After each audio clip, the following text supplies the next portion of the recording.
MS Dia Preview, informação até você. Nesse programa eu trago o Sérgio Murilo, presidente do Podemos, um cara que trouxe muita oxigenação para a política do Mato Grosso do Sul, ideias novas, práticas novas e que também tem muito a acrescentar ao debate. Sérgio, obrigado pela vinda aqui do MS Dia. Prazer, Danilo. É sempre bom estar conversando com os seus ouvintes, os seus internautas e as pessoas que acreditam e têm o tempo para poder ouvir o que o MS em Dia tem a falar para todos vocês. Os nossos, né? Aqui vai ter muita gente do seu público, inclusive hater dos dois, né? E é muito legal conversar contigo, porque eu até falei na abertura, você vem para trazer algo novo para a política daqui. Fez um belo trabalho de organização do Podemos, que é um partido que ele vinha de uma forma muito inexpressiva antes da tua gestão do partido, e que já consegue ter nas últimas eleições um protagonismo, principalmente em 2020, que a candidatura da Sidneia à prefeitura foi algo bravo, valente, né? E eu acho que a política ela tem dessa constância, né? E é difícil, do jeito que as coisas estão, a cada pleito você ter a leitura de como que ele vai ser antes, né? Esse mês de 2022 foi totalmente diferente do que se podia imaginar alguns meses atrás, né? É verdade. De 2020 para prefeito, eu consegui fazer uma leitura muito bem assertiva, Danilo. E a leitura era simples, era quem montasse a chapa mais adequada, que tivesse consistência e tamanho, musculatura na cabeça e no meio, e como a gente diz aí, no fim, tinha capacidade de, com a legenda, fazer os números de vereadores que todos estavam buscando na sua coligação. Isso eu consegui de forma assertiva, ver pela legislação, e acabei conseguindo fazer isso. Já agora, de 2022, né, a proposta foi outra, a legislação eleitoral estava diferente, então nós acabamos entendendo que quem estava realmente linkado com a máquina pública, né, esse realmente teve as melhores condições e as melhores oportunidades, sim, para conseguir a sua vaga e conseguir o seu espaço como eleito candidato na proporcional. Nós estamos falando, logicamente, da proporcional. Sim, o senhor veio do meio empresarial, né, que é a tua base principal, e o meio empresarial em alta performance é um jogo bruto. E a política sempre é um jogo bruto, né? Seja até uma disputa de síndico, para ver quem vai ser o síndico de um prédio, vai ser um jogo bruto. Para líder de bairro vai ser também. Uma disputa, um vereador é um herói ao ser eleito, um vereador é uma vereadora, né? E muito mais na majoritária. Mas com o fundo eleitoral, parece que a coisa ficou mais selvagem, né? Eu tinha a impressão que em 2022 seria meio que a consagração da tua trajetória até aqui, de organização que você trouxe a organização empresarial para a política, né? E por isso conseguiu fazer tão bem no Podemos. Mas fora isso, com o fundo eleitoral, só a organização não bastou. E com essa mega estrutura do União Brasil e toda a federação, meio que se perdeu um pouquinho da essência do que você vinha fazendo, né, com o Podemos, né? Que é uma coisa de caminhar com a própria perna, de ter uma tranquilidade maior para fazer as políticas, não entrar naquela correria louca da disputa pelo voto, como se fosse uma maratona, que não é mais assim que funciona para o eleitor. Não, Danilo, você toca num assunto primordial para quem pudesse ter feito essa leitura. A leitura que a gente fez é que o dinheiro não é tão importante para fazer um mandato eletivo para qualquer candidato na proporcional. A gente sabe que se ele não tiver uma bandeira, ou se ele não tiver colocado nos polos de disputas que estão ocorrendo hoje no Brasil, ele teria mais dificuldade. E quem não estava nessa situação, porque não tinha bandeiras nesse sentido, não tinha... Ou do Bolsonaro. Ou do Lula, não estava posto em nenhuma dessas posições, é uma posição que estava do centro-direita e centro-esquerda, essas pessoas foram abastecidas pela estrutura pública, do governo, da máquina pública, e essa sim conseguiu sobreviver. E as outras que tinham bandeiras temáticas, essa acabou realmente sucumbindo. E logicamente, para quem toca administrativamente, organicamente, um partido como gestor, como eu fui, ele passou a ter um pouco de dificuldade realmente para superar esse novo conceito que desabrochou muito rapidamente. Foi no despertar da população, a hora que for votar, que apareceu essa tradução toda. Mas, Sérgio, não é uma política... Claro, a gente não pode criticar o cidadão, mas pode avaliar ele, né? Não é, uma certa forma, uma política muito utópica pensar o mundo a partir do paradigma Lula-Bolsonaro, sendo que é no município que você vive, é no seu estado que você vive, e cada estado tem uma realidade, cada camada da população tem uma realidade, e discutir os problemas temáticos é o primeiro passo para que as coisas sejam práticas em termos de solução, né? Na educação, na saúde, na infraestrutura. Então, só no paradigma do presidente da República, seja, claro que isso é muito importante, que o dinheiro vem de Brasília, ele vai para lá e volta, não é o fundamental, né? E o centro, teoricamente, ele é mais prático em discussões temáticas, né? Acabou sendo prejudicado por dessa eleição ser um pouco até meio lúdica com relação a isso? Exatamente, Danilo. Eu entendo, inclusive, na minha observação pessoal, nas minhas reflexões, que esse paradigma, né, esse antagonismo de um lado e do outro, ele foi tão forte que fez com que a população esquecesse todos os seus problemas do dia a dia que acontece em volta do seu bairro, na sua cidade ou no seu estado. Ela não discutia isso. Nós fazíamos pesquisa e não entendíamos porque tínhamos indecisos e não respondeu com 60%, 70%, enquanto que para a discussão de presidente da República o índice era 15%, 18%. Então, isso foi muito forte e não deu tempo de ninguém pensar nisso, porque o almoço, o jantar, era só política nacional. Em termos gerais, o caminho da Rose, ele talvez poderia ter sido muito mais fácil se ela tivesse sido mais outsider, né? Isso mesmo. Só ela não podemos fazer uma campanha parecida com a do Contar, talvez uma campanha, a princípio, mais miúda, mas uma campanha mais independente para a população. De certa forma, o casamento com o União Brasil atrapalhou o Podemos, que também tinha um excelente nome para deputado federal, que era a Sidneia. Principalmente, ela não... Hoje, assim, Danilo, falando da obra pronta, né, que é fácil, né? Uhum. Falar da obra pronta, como diz aí no mercado, principalmente na minha atividade, esse cidadão é engenheiro de obra pronta, porque aí ele pega a obra pronta e começa a fazer as suas críticas e fazer as suas análises, que era muito difícil montar isso. Mas, realmente, a caminhada da Rose pelo Podemos, desde 2017, se mostrando para a população nas eleições de prefeito que ela estaria no Podemos futuramente. Se desgarrando do PSDB. E desconectada do PSDB, totalmente desconectada do PSDB em todas as suas participações em decisões políticas administrativas com o governador, que era do PSDB, em não participar das solenidades que tinha a propositura do próprio PSDB, enfim, desconectada do PSDB, acompanhando o Podemos, e na hora da gente entender como seria a melhor disputa mais equilibrada e mais equânime com os outros adversários, nós optamos por aderir à aliança com a União Brasil, que era uma aliança através de uma fusão de um partido que tinha duas ideologias distintas, que o poder foi dividido entre estados para um e para outro.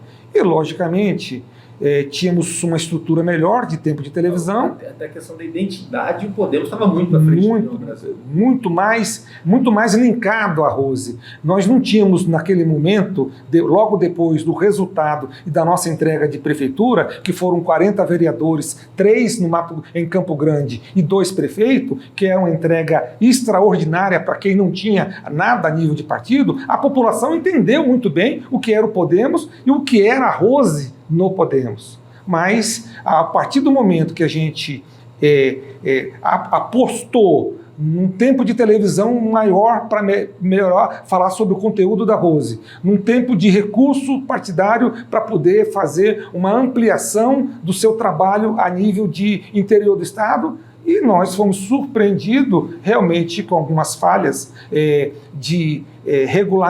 regulares de entrega dos recursos, e fomos realmente surpreendidos com essa possibilidade que a população viu que não estava ainda ideologicamente linkado nem com a esquerda e nem com a direita. Mas tanto esse projeto do Podemos quanto a Rose, talvez eles devam caminhar juntos em breve, então uma estimativa bem clara, né, que isso possa acontecer. Por mais preparado que a Rose seja, por mais estruturado que o Podemos esteja no trabalho do senhor e de tantas outras pessoas, é meio difícil também se prevenir para dois fenômenos. Fundo eleitoral muito ligado. A máquina, talvez, eu acho que nunca atuou tanto numa eleição quanto está se atuando nessa, para a manutenção do PSDB no poder. Basta ver a questão financeira, isso, prestações de contas, né, tal. As adesões, a justiça aceitou, está ótimo, está lá, mas é uma eleição muito cara, bem cara. E do lado do Contar, é nítido que o presidente Bolsonaro deu um empurrãozaço, não é nem empurrãozinho, naquela quinta-feira, antes do primeiro turno, e fica o dilema se, sem aquele empurrãozinho, ele chegaria no segundo turno em primeiro lugar, ou se até chegaria no segundo turno. São duas situações que ela não abraçou o Bolsonaro, embora apoiasse até o Bolsonaro, não abraçou o Bolsonaro até o pescoço. Uhum. E para entrar no leilão financeiro com o Riedel, seria praticamente impossível. Acho que não só ela, como qualquer adversário. Que lição que fica para 2024? Sendo ela tão boa e com uma trajetória tão bonita na política, e o Podemos cada vez mais experiente, cada vez mais estruturado, com figuras até como a Sidneia também, né? Que cada eleição melhor. A eleição de 22 agora, ela nos trouxe a surpresa de que com o governo é ruim, estar com o governo é ruim, mas é muito pior estar sem ele. Por quê? Porque a máquina tem uma capilaridade muito grande e o nosso estado é muito próximo. Agora, o Mato Grosso do Sul entende também que esse momento agora, ele foi ímpar. Nós não vamos passar daqui a pouco, depois dessa eleição de domingo, nós não vamos discutir mais nada majoritariamente a nível de união. Nós vamos começar a pensar nos estados e nos municípios. E a Rose, com a identidade que ela tem, com a capacidade política que ela também dispõe, ela pode se juntar a um partido que realmente tenha uma proximidade ou da esquerda ou da direita. Ela vai precisar definir e se arrumar politicamente nesse sentido, porque a posição próxima da esquerda ou da direita vai ser cobrada ou vai ser condição sine qua non para que ele, quando for votar no próximo candidato a prefeito de Campo Grande em 24, ele vai ter que ter um alinhamento político-ideológico com o seu eleitor. Porque o Brasil deve continuar polarizado? Isso vai ficar 20 anos, essa polarização. Isso está caminhando para o que tem nos Estados Unidos, os democratas e os republicanos. Ou seja, vai cobrar do político posição ideológica. Claro. Por quê? Isso então, nos Estados Unidos você tem 33% republicano, 33% democrata, e você tem o independente que ele acaba definindo a eleição, dependendo do momento de que os 33 são as ideologias próprias do cidadão. Mas nunca acaba elegendo Não. Quem elege é a massa que está no centro, mas ela faz opção em determinado momento, ou no azul ou no vermelho. Então, é isso que nós estamos nos aproximando.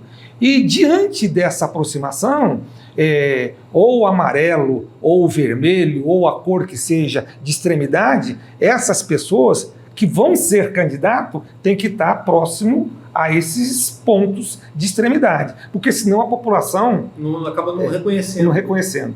E isso vai acontecer a partir de agora.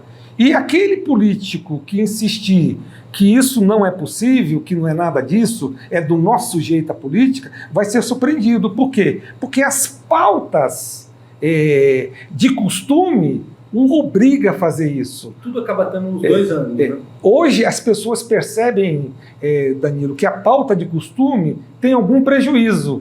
E quem tiver uma ligação na pauta de costume, que ele entende ter prejuízo, não vai ser a opção do voto dele. Então, a pauta de costume é quem vai ditar o movimento eleitoral do cidadão. Então, é só ver agora, por exemplo, né? Isso seria talvez um amadurecimento da política brasileira? Cobram muito uma democracia jovem, ela vai amadurecendo a cada eleição.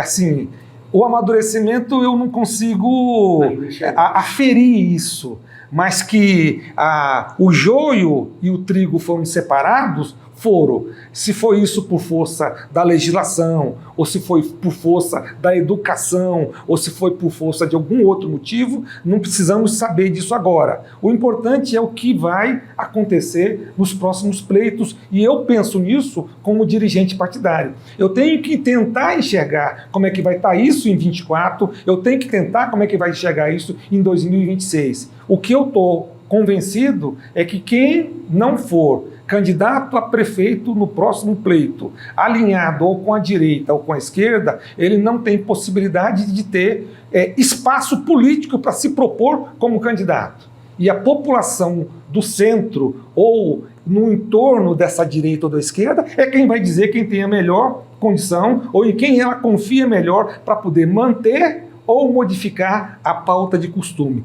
A pauta de costumes, internauta, ela é tão importante que as pessoas hoje estão se sentindo atingidas como se faltar comida, estão se sentindo atingidas como se faltar um emprego. Então, teoricamente, no meu pensamento, no meu convencimento, nas minhas reflexões, eu começo a perceber que os próximos candidatos têm que agora passar um novo verniz. E esse novo verniz vai se aproximar ou da esquerda ou da direita. Como se fosse um raio-x, né? Isso passou aí. Ali, vai ter que se não tiver, vai apitar. O senhor pensa em ser candidato? O senhor foi suplente agora, né, nessa campanha, né? É verdade. E é um nome de sobriedade, de pragmatismo, que conversa, que entende bem o cenário político. Geralmente, o dirigente de partido ser candidato é um problema para ele e até para a questão da identidade eleitoral, né? É verdade. Condena proporcional. Tá? O dirigente de partido, eu falo, uma figura de linguagem muito simples. Ele é o cara que pega a pizza e parte e reparte, né? Agora, se ele for querer ser sabido e querer ficar com a melhor parte, ele não vai perde o grupo. Então, eu tive a oportunidade de ser vereador, eu podia ser vereador, não podemos, fizemos 3, eu podia ter sido um dos 3. Eu podia ser candidato a prefeito de Campo Grande, tinha musculatura, tinha preparo, tinha todas as condições para poder fazer uma discussão de ideias com todos os outros oponentes, mas acabei desistindo para poder cuidar do partido. E parece que foi o que eu fiz de melhor, né? Cuidar do partido, porque se eu me dedicasse a uma candidatura de prefeito, eu não conseguiria agregar os 40 vereadores que nós elegemos no interior. Eu não conseguiria agregar 2 prefeitos que nós conseguimos no interior. Então eu já vi que minha maldição é ajudar os candidatos que têm seu sonho, que têm as suas bandeiras. Então, de forma mais direta aí para o seu internauta, eu acho que eu tenho muita dificuldade em ser candidato a qualquer momento. Se eu quisesse ser candidato a deputado estadual, eu seria agora, porque nós do partido, né, poucas pessoas sabem, mas você internauta vai saber, nós distribuímos 7 milhões de reais para os nossos pré-candidatos. Todos foram nominalmente prestigiado de acordo com o seu tamanho.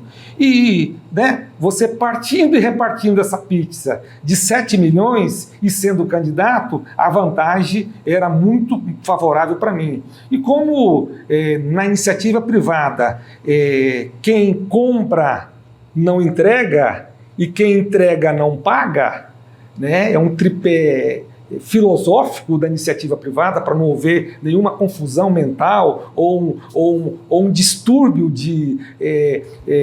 pessoal que você pode, de conduta, né? Sim. Você imagina eu comprar e entregar. Sim. Entendeu? E você imagina eu ser dirigente e ser candidato. Então é uma covardia com as outras pessoas e nós realmente não fizemos isso e tem dado certo. Nós crescemos com um candidato, podíamos ter feito melhor, mas por conjunturas concorrenciais, a gente realmente teve a dificuldade de conseguir fazer com que os nossos candidatos a deputado federal, que era um compromisso pessoal meu de fazer, não conseguimos. E 3 estaduais que a gente tinha a percepção de também conseguir fazer, não conseguimos. Então... Agora eu acho que é o momento até do corte. E eu quero a visão do empresário.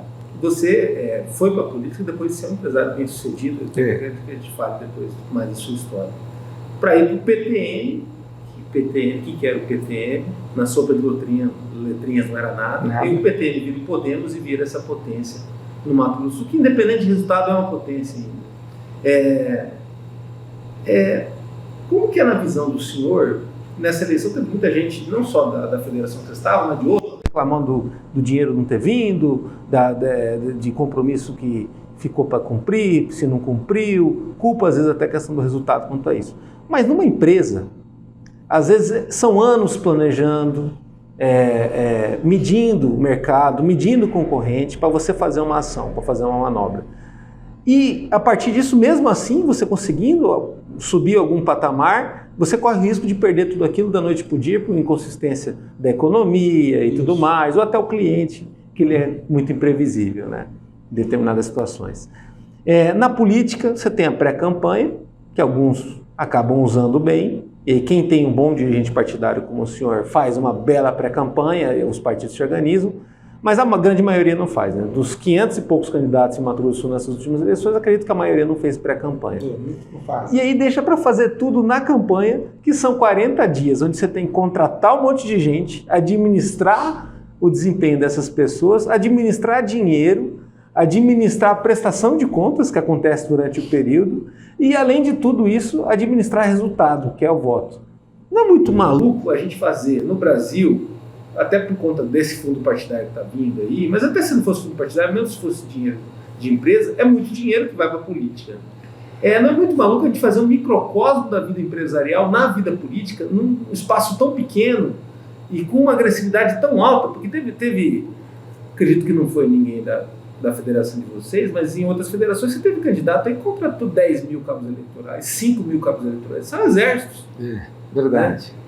Que empresa que tem 10 mil funcionários em Campo Grande, Mato Grosso? Para você fazer a folha dessa galera, para você ter o registro de arquivo desse povo, né? E liderar, e como que faz isso?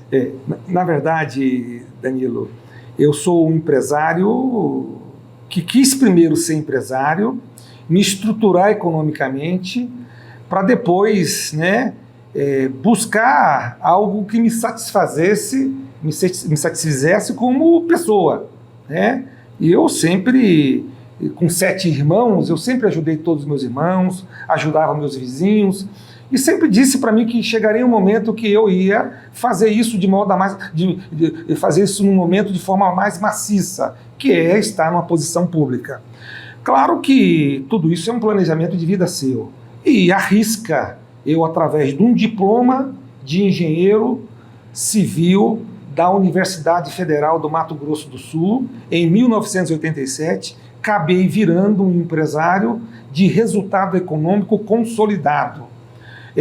Quando a gente fala empresário consolidado, é empresário que emite nota fiscal, que tem balanço, que tem funcionário, que paga seus insumos, ou seja, um empresário que realmente pega a matriz da sua empresa e cumpre todas elas no determinado tempo que é necessário para poder dar o resultado. Ou seja, todo mundo passa por risco, mas não é qualquer furacão que leva. É a estrutura. E você dá o passo conforme você quer dar. Aí você foi para um ambiente totalmente livre. E que nesse ambiente, a primeira coisa que eu entendi é que o político, ele não respeita o recurso. Diferente do empresário. Olha o que eu estou dizendo para você. ele é tão obsessivo que para ele o mais importante é o voto, não é o recurso. Ou seja, é Maquiavel, né? Os fins justificam os meios. Então, séculos e séculos depois é assim. Então é um choque quando você, empresário, sai de uma posição que respeitar o recurso, respeitar a legislação, respeitar o seu contrato e respeitar o seu cliente é de suma importância para a sobrevivência. E você vai para um outro ambiente onde ninguém respeita o recurso. E por que não respeita o recurso? Porque ele quer o voto. Aí, para isso, os fins realmente não justificam ou justificam os meios. Mas assim, no mais otimista dos empresários, falando de marketing, vão falar assim, não, a despesa é fixa, o ganho é variável. Mas o voto ele também é variável, de certa forma. Pode ser muito pouco ou pode ser muito. Isso. Né? Mas existe alguma equação, algum método para tentar medir isso durante o caminho? Tem. Como que faz? Você acaba lidando com um monte de gente que é candidato, todo mundo pede, todo mundo cobra, todo mundo é valente, todo mundo é importante. Todo mundo tem um ego. Né? Lá em cima, vaidade lá em cima, entendeu? Como fazer para medir isso? Ter realmente uma goela enorme para engolir todos esses sapos e fazer com que as coisas sejam disciplinadas. A partir do momento que você entende que para o A não foi diferente para o B, no campo teórico, no campo programático, você realmente sim consegue minimizar um monte de problema que esse conceito do voto ser mais importante que o recurso. Então, foi realmente um aprendizado meu nesse sentido. Acho que quando eu voltar para a minha iniciativa privada, eu vou entender também que não preciso ser tão rigoroso com o respeito do recurso, né? Eu posso fazer algumas concessões sociais, ambientais, para que a população, não só a sua e o seu funcionário, mas outras pessoas também se usufruam disso. E numa empresa que eu hoje piloto, né, eu vou ter aí a satisfação de dizer para vocês que nós somos uma empresa de 1.200 funcionários. A nossa folha de pagamento é de 3,2 milhões por mês. Eu tenho um escopo de contrato com 5 contratos de extrema complexidade na Petrobras e no setor de energia, em Furnas e na CEMIG. Então, são coisas que a gente pensa e entendia que só o rigor da administração do recurso era o melhor resultado para a empresa. E a gente hoje percebe que, na minha passagem como dirigente público, que também a gente não precisa ser tão rigoroso. A gente pode pegar um pouco desse rigor seu, atenuar e jogar essas vantagens para o meio ambiente, jogar essas vantagens para a área social, ou a hora que você começar um empreendimento num canteiro, passar nos seus vizinhos, cumprimentar ele e avisar que vai ter esses transtornos, que o que ela precisar, ou seja, do tempo, se comunicar com a população e com as pessoas, coisa que a iniciativa privada trabalha com rigor, porque isso também custa dinheiro. Sim. E nós hoje eu entendo, pessoalmente eu entendo, que isso é uma prática que eu já estou começando a impor na minha empresa. Mas uma pergunta para o senhor, você me dá a sua avaliação. Bacana você conversar com uma pessoa inteligente é justamente isso. O problema do político brasileiro não é justamente ser muito empírico. Ele acredita que ele é um líder, que ele é importante, que ele vai e ele vence. E às vezes ele vence, porque alguém vence o jogo. Né? A gente tem aí o exemplo das 2 campanhas, uma excessivamente técnica e muito irrigada de dinheiro no segundo turno, e a outra que o cara tem na valentia, no suor e na raça e pode se transformar em governador. Uhum. Se transformou um tempo atrás como deputado não é bem votado, mas lá atrás, talvez por ter surgido uma Rose, ela surgiu primeiro da garra dela, de bater de porta em coragem dela. Isso, do que toda aquela estrutura, o adesivo e tudo mais, né? Então o político brasileiro ele nasce na raça. Uhum. Só que depois, quando ele vai crescendo de patamar, ou até quem está querendo surgir, quer vencer esse cara, nem sempre na raça você ganha. Você tem que preparar os picos de performance, preparar o dinheiro para isso. Claro. Olha, na chegada eu vou ter que ter um dinheiro preparado para tal coisa. Na pré-campanha vou ter que gastar, não posso me endividar na pré-campanha, depois vou ter que pagar essa dívida na campanha. Isso envolve engenharia. Engenharia financeira, engenharia comportamental, engenharia de grupo. O político brasileiro ele é excessivamente empírico e mal assessorado. Muito. Porque assim, se ele se cerca desse assessoramento antes, aumenta a chance de sucesso dele. Claro. O que você está falando é absolutamente certo. O aconselhamento que você dá para o político que tem a sua bandeira, que tem a sua marca, né? Não aquele político que surgiu de repente. Eu gosto do fulano de tal e eu tenho a máquina na mão e vou eleger fulano de tal. Nós estamos nesse momento agora que vamos ver se segunda-feira isso realmente é possível ou não é possível. Mas me parece... O governador fez o seu sucessor. Por quê? Porque esse tipo de posição prepotente e arrogante realmente faz com que o personagem governador que está lá entenda que isso é possível.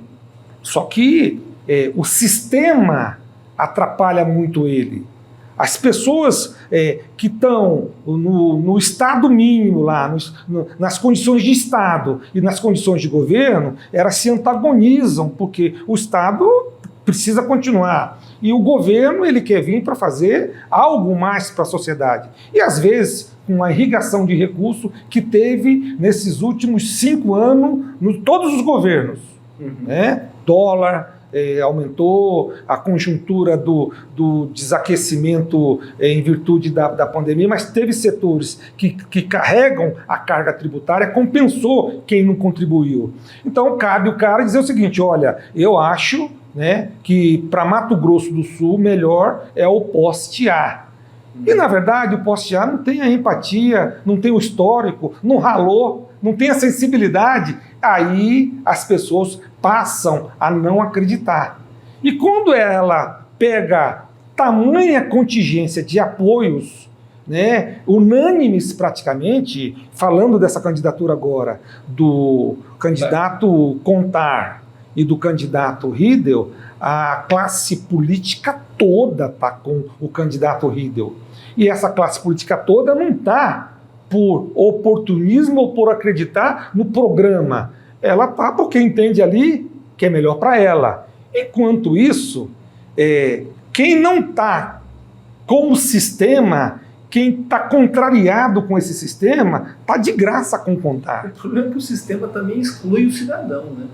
Isso acaba beneficiando o Contar nesse momento. Claro, por isso que eu estou dizendo. O cidadão não se sente parte do governo, ele não se sente parte do... Quem não faz parte do sistema está com o Contar, entendeu? E 70% da população no Mato Grosso do Sul é C1, é C2, D e E. A, B e C1, esse pessoal é 30%.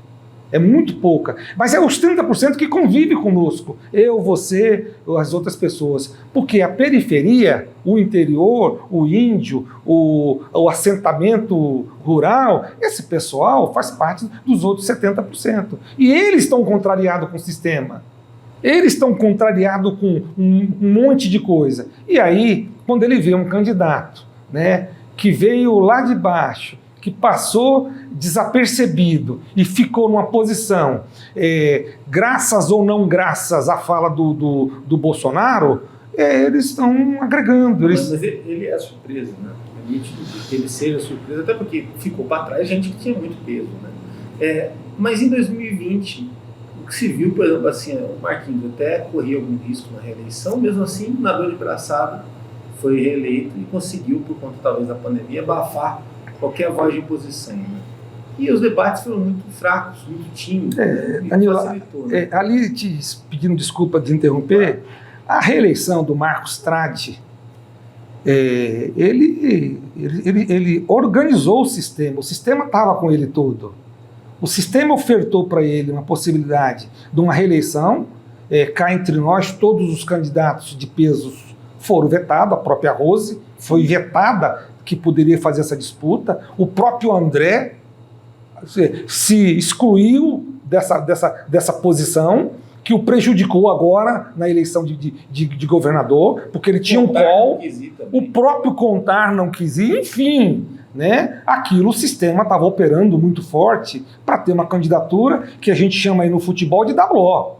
Né? Verdadeiro WO, no jogo de 18. Se não fosse pandemia, com a Cineia podendo caminhar mais e ter mais contato com o povo, você acha que aquela eleição teria sido menos fria do que foi? A delegada Sidneia, naquele momento, ela não tinha expressão política nenhuma. Entendi. Ela formatar isso primeiro. Ela era uma candidata a vereador no nosso partido.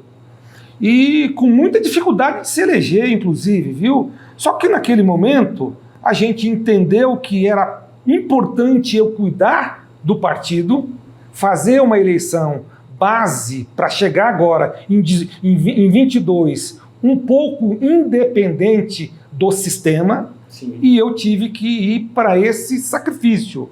E quando nós colocamos a Sidneia, ela ao lado da Rose, com a Rose, ela acabou tendo uma expressão de 19 mil votos. Mas ninguém transfere para todo mundo o que tem. Transfere aquilo que as pessoas acham que pode ser transferido. Então, a Sidneia, que não tinha expressividade nenhuma, nem para ser eleita vereadora, foi candidata ao governo, à prefeitura, e teve 19 mil votos, parece que se entende que essa votação é dela. Mas nunca o PTN tinha lançado um candidato à prefeitura de Campo Grande. A primeira vez. Aí lança contra uma mega de uma candidatura que era do Marquinhos na época. O ato político era mais importante que o resultado. Claro. O gesto era importante. O gesto político. Esse gesto decretou para todas as pessoas que estavam no jogo político do passado e do presente que o Podemos teria que fazer de qualquer forma da mesa de decisão com o governo do Estado. E ainda mais se a Rose estivesse demonstrando tudo isso junto com o Podemos. O que faltou, na verdade, de todo esse planejamento era a Rose ficar no Podemos e concorrer pelo Podemos, igual o Contar acabou concorrendo pelo PRTB. É isso aí. Então a gente entende hoje como obra pronta, né?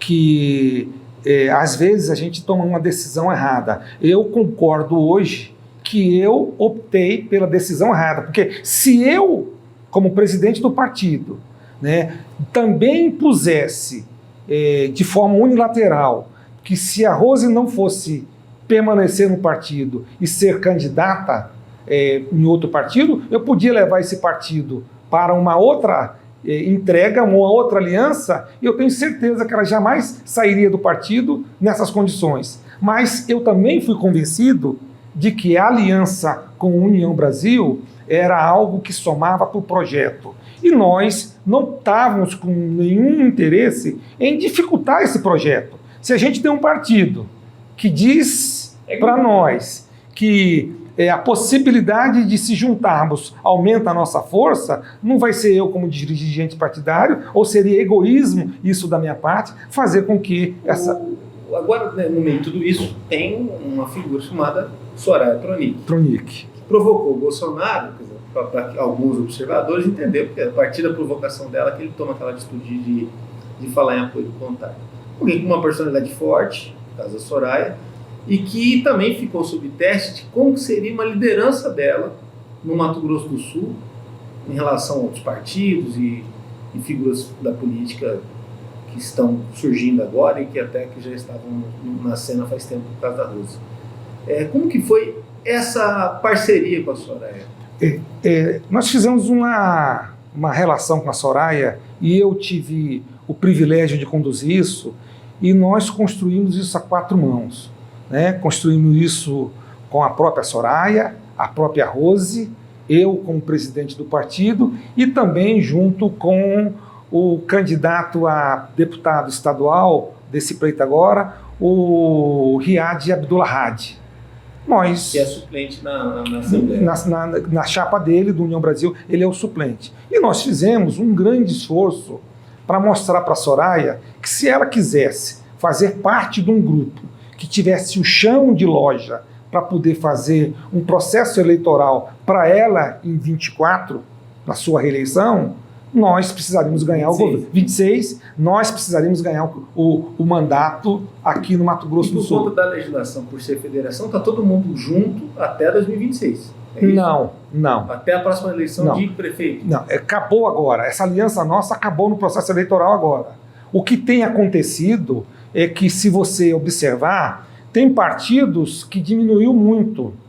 O PMDB está com 15 deputados federais. O PTB quase sumiu do mapa. O PT desandou, o PTB desandou. Sim. Agora, né? O PMDB, o PSDB está com 13 deputados federais. O Podemos, 12 deputados federais.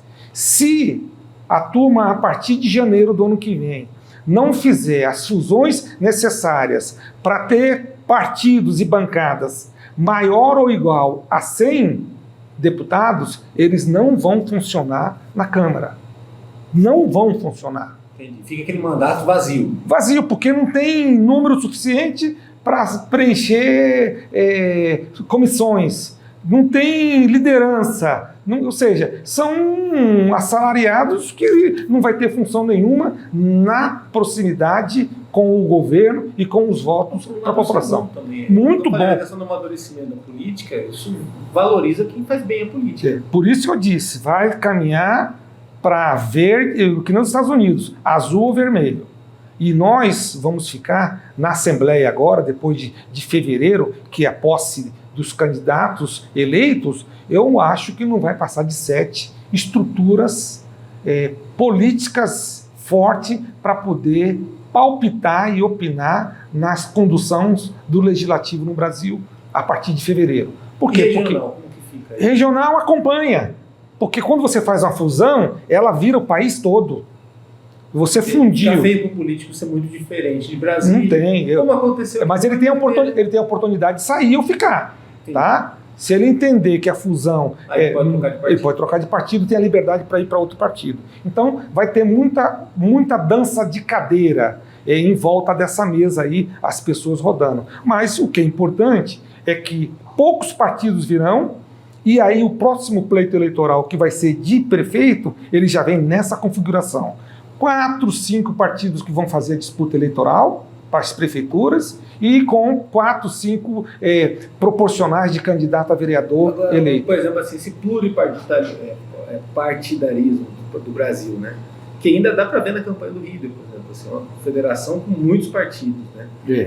No futuro a gente tende a ter menos... o Rio do casamento. É diferente.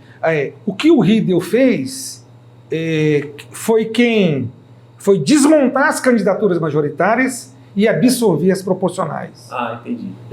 Ninguém está ali por uma aliança ou por um projeto. O único projeto que tem é o projeto do poder. Entendo eu assim. Sim. Porque não é possível um centro de esquerda como o PSDB agregar o PL da esquerda, da direita, né? PSB. E hoje ter de forma oculta o PT trabalhando para ele. Então, ali é muito claro que os interesses são do poder. Podemos até nos surpreender disso, mas é a visão pragmática que você vê da composição, das alianças. Não tem blocos, não tem programar, as coisas não são programáticas, elas são em busca do poder. É o Frankenstein, né? Agora, para finalizar, o senhor também foi dirigente do Rádio Clube. Sou. Né? E os clubes estão lutando para sobreviver em Campo Grande. Eu acho que até no estado é assim também, em outras cidades, Corumbá, né? Você vê o pessoal tentando manter viva essa tradição do clube. Acho que os condomínios atrapalharam um pouco isso. Mas não é só isso, é um momento também da sociedade, né?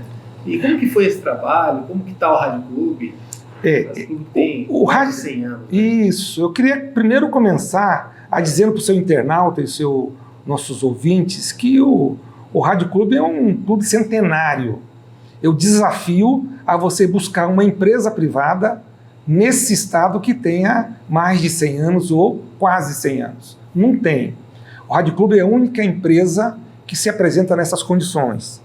E o Rádio Clube surgiu, só para lembrar quem chegou recentemente, ou quem tem menos de 60 anos como eu, que o Rádio Clube surgiu através da presença das famílias campograndenses naquele ambiente, naquela quadra que era uma praça, para ouvir as notícias da Primeira Guerra Mundial de 1918. era ali que a população de Campo Grande se reunia. Nem todo mundo tinha um rádio. E nem todo mundo tinha rádio em casa, porque o rádio era público, era uma informação pública. E ali tinha a rádio PPK, que oferecia esse tipo de informação para a população de Campo Grande. E a partir daí se estruturou o Rádio Clube, e o Rádio Clube hoje, depois de tudo isso, ele é uma estrutura física na sede da cidade, ali na Padre João Cripa com a Barão, né, que tem ali quase 8 mil metros quadrados de construção. Temos um parque, a gente diz que ali é o parque molhado, né, de natação do clube. E temos um ambiente que é no campo, que não é mais campo, né? Está dentro da cidade, encravado ali na Espipicalagem, que é o Rádio Clube Campo, onde tem seus campos de futebol, que são 14 hectares. E com essa vinda de Campo Grande, né, o clube foi muito deixado de lado, a tradição se perdeu. Eu lembro que a minha formatura foi no clube cidade do Rádio Clube, e olha que nós fizemos vários churrascos, participamos de várias feiras para arrumar dinheiro para poder fazer a locação e sermos formados no Rádio Clube. As festas de medicina eram todas de final de ano lá, ou seja, é um clube que tem uma história política enorme. Aquele salão, né, que hoje está reformado, ali aconteceu várias soluções de prefeitos, de vereadores, de comunismo naquela época, que foram presos alguns, enfim. Então é um clube tradicional. E que eu, né, tive a oportunidade, há 2 anos atrás, de me eleger e encarar um processo pandêmico muito ruim, né? A primeira coisa que a pandemia abateu foi a cultura e o entretenimento. E nós fomos realmente muito dizimados nesse sentido. Quantos sócios são? Hoje são 1.200 sócios. Uma resistência. É uma resistência, né? E todo mundo é sócio com o título? Como funciona hoje em dia isso? Como é que acabou tentando sobreviver esse clube? Alguns que não podiam arcar com os custos do título patrimonial, ele migrou para o recreativo. É mais barato, mas você não tem a titularidade do efeito todo. Agora, hoje o Rádio Clube, além dos problemas que ele enfrenta de frequência e de seus sócios, ele tem um problema que é de recurso, né? Hoje a gente manter uma natação, que a natação, eu não sei se os seus internautas sabem, ela é a 5ª, 6ª, o melhor clube de natação do país. Em 2020, dos 33 modalidades de recordes que tem todo ano ranqueado os clubes, 13 modalidades foi do Rádio Clube. 13, na frente do Flamengo, na frente do... Ou seja, ele é uma referência. Agora, quem sabe disso? É a comunidade da natação que participa lá. O nosso senador Mandetta nadou no nosso clube e foi campeão de natação várias vezes. O Nano Gisolevski, que é um colega meu de Dom Bosco, era campeão de natação. Ou seja, a natação do Rádio Clube, ela é reconhecida nacionalmente. Hoje nós temos um parque aquático de primeiro mundo, aonde as raias você bate na chegada e digitalmente você sai o seu resultado e o seu indicador de tempo. A pedra que você sobe e se lança, ela é a que apresenta em todas as Olimpíadas. Ou seja, essa comunidade de natação do Rádio Clube tem feito um esforço muito forte para manter o Rádio Clube. Tem uma academia de judô, né? Tem. Ótimo, né? Essa academia, inclusive, é um trabalho social que não é responsabilidade do sócio que paga o Rádio Clube. Mas hoje nós fazemos um trabalho para 120 atletas a custo zero, porque nós temos a estrutura física e o que o sócio paga é simplesmente a energia e o ambiente e a manutenção de limpeza. Porque eu tenho um ginásio de esporte dentro do clube e não tem sentido eu ficar em desuso. Em desuso. E aí a gente pega a comunidade que tem interesse em fazer um trabalho esportivo, porque o esporte tira droga, tira de um monte de ambiente que é importante. E o clube, né, se propõe a fazer isso, se sacrifica a fazer isso. E, logicamente, essas compensações públicas acabam existindo porque nenhuma entidade pública pode fornecer recursos públicos para uma entidade recreativa em particular, como é o Rádio Clube. Então nós temos aí hoje feito um baita sacrifício para manter essa comunidade que é assistida pelo Rádio Clube através das suas modalidades competitivas. Nós temos a natação, que é um fenômeno, isso é uma história que não tem como parar, você tem que continuar com ela, e você tem as panelas de entretenimento do Rádio Clube. É o futebol, a sauna, o tênis, o biribol, e o parque aquático no domingo que nós temos lá no campo. Então, esse é o clube onde nós vivemos. Estamos de forma muito forte, né? Entendendo que o clube agora pode voltar a ser ao sócio. Porque por mais que você tenha um condomínio, ou você tenha um condomínio horizontal ou vertical, às vezes é bom você... não dá para montar um time de futebol de 11 contra 11, né? Você não encontra isso em qualquer lugar. Você tem que ter um ambiente que tem esse sócio. E lá o Rádio Clube, ele hoje tem sobrevivido muito pela parceria e pelo desenvolvimento dos seus diretores. Mas falta uma política pública para esses clubes? Falta. O Estoril, o Rádio Clube, acho que tem outro qualquer. O Estoril, o tênis, assim, os clubes hoje recreativos, basicamente são os de tradição, o Estoril e o Rádio Clube. Só que a política pública, as legislações, ela atende até os 18 anos. Depois dos 18 anos, se você quiser continuar competindo, você tem que ir para uma outra entidade já profissional. Agora, lá no Rio de Janeiro, você tem o Flamengo, o Fluminense, o Botafogo, o Palmeiras, o Libanês. Aqui no Mato Grosso do Sul, você não tem nenhuma entidade esportiva que prepare ou que se remunere com esses profissionais que ele coloca no mercado. Entende? E assim, esse competidor que é formado ali, ele passa a ser também a alma da identidade do clube, né? Até porque eles acabam virando sócio.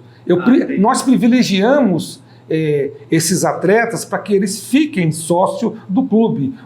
E por isso que a gente tem a tarifa, que é o ambiente recreativo, para que ele faça parte, o filho dele diga que é do Rádio Clube, e o pai diga também que é do Rádio Clube. Mas não tenho dúvida, os pais ajudam muito a natação do clube, porque a responsabilidade do clube hoje na natação, em virtude dos poucos recursos que tem, é da estrutura física. A água aquecida, o professor de natação, a cobertura, a iluminação, a competição. Mas atender a competição no Rio, no São Paulo, que são os custos, aí os pais entram no circuito e colocam. E aí também nós pedimos para as federações, né, para as secretarias, tanto municipal e estadual, dizendo, olha, esse é um atleta que vai representar o Estado.